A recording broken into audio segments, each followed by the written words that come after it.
Where I come from, the Liverpool Plains, some 12,000 square kilometres situated in the northwest of New South Wales, where we produce 37% of the nation's cereals in our own right. When we're discussing food security, with the diets that we enjoy from day to day, we can grow enough food to sustain ourselves in the backyard or on a terrace or in the nature strip. But if we are going to eat breads and cereals and pastas, we actually need considerable broad-scale, broad-acre productive land. And there is nowhere in this country that stands the test better than where I come from. Underlying our alluvial floodplains is a sustainable yield of some 316,000 megalitres of water, which is about half the quantity of Sydney Harbour, that goes into food and fibre production annually in the Namoi Valley. As there was a welcome to country given earlier in the evening, I think we should take great solace in being able to learn from a civilisation that can live on a land for 40,000 years and not destroy it. With the way that we are travelling as Anglo-Saxon arrivees to this country, when we have been here some 200, imagine what it would look like in 40,000 years of our inhabitation at the rate we are going. In 1935, my grandfather started farming on the Liverpool Plains as cultivating black soil to grow wheat. People came from miles around and told him he was absolutely mad because he was destroying good sheep country. They spent 6 weeks around the clock farming a 35-acre paddock, which is only the size of about 85 football fields. And from that grew one of the most productive and innovative farming areas in the nation. Our practices in farming will stand up to any practice in the world as conservation farming goes. The people of the Liverpool Plains are very proud of what they've done, and they've farmed for a very long time, and we're very happy to remain farmers. In November 2005, my mother, who is the trustee of a local hall, had a phone call from the New South Wales Department of Minerals and Energy suggesting they wanted to hold a public meeting. It was at that time that we were told that we were about to be looked at explored for coal mining viability. About 4 months later, they gave a licence to BHP Billiton for a record price of $132 million. Up until that date, the highest figure that had been paid for exploration licences in the state was about $4 million. So it was an extraordinary thing to suddenly have this huge figure.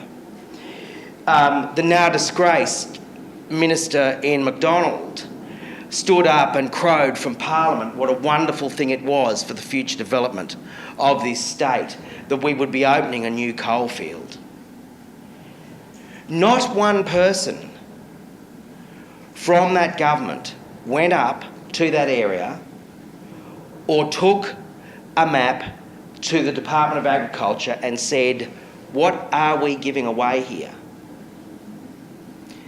We were the pioneers in water reform, And any person from the Department of Water would have said, these areas have huge underlying water resources, but no one did that.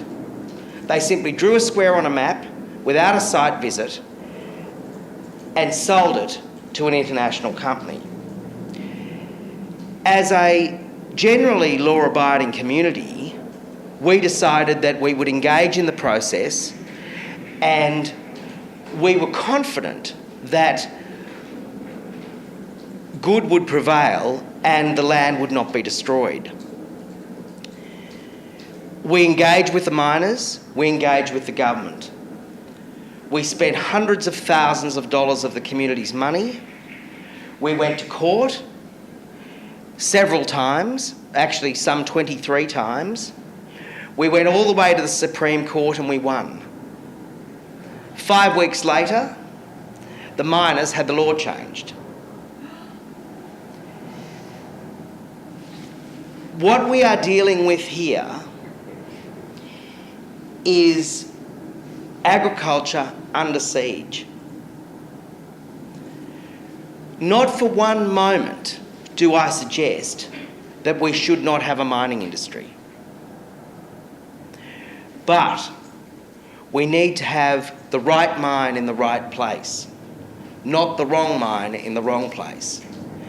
And the scale of these projects that are being proposed are the scale of which no one has ever seen before. And it's not because we need that for Australian industry, it's because we're sending it all on a ship for someone else to build their country while they mine ours. After the BHP proposal, we then had the Chinese-owned Shenhua that was given another exploration licence adjoining that one, and they paid some $357 million, yet another record. And then we ended up with Eastern Star Gas and Santos. So we go from a greenfield site to having two world-scale mining projects proposed for both open cut and underground coal, and over the top of this is laying the gas. And still, no one is saying there is a problem here with the water issues. My family, with the assistance of the entire community, blockaded BHP in the end and prevented them from gaining access to the private land of the region. What then happened, the New South Wales government gave us the water study that we had asked for to scientifically understand the region. And meanwhile, every part of the mining industry is working in the background trying to prevent that from being an effective thing to address the issues of the region. What we deal with here is corruption of a scale that no one has ever seen and no one can fathom or understand.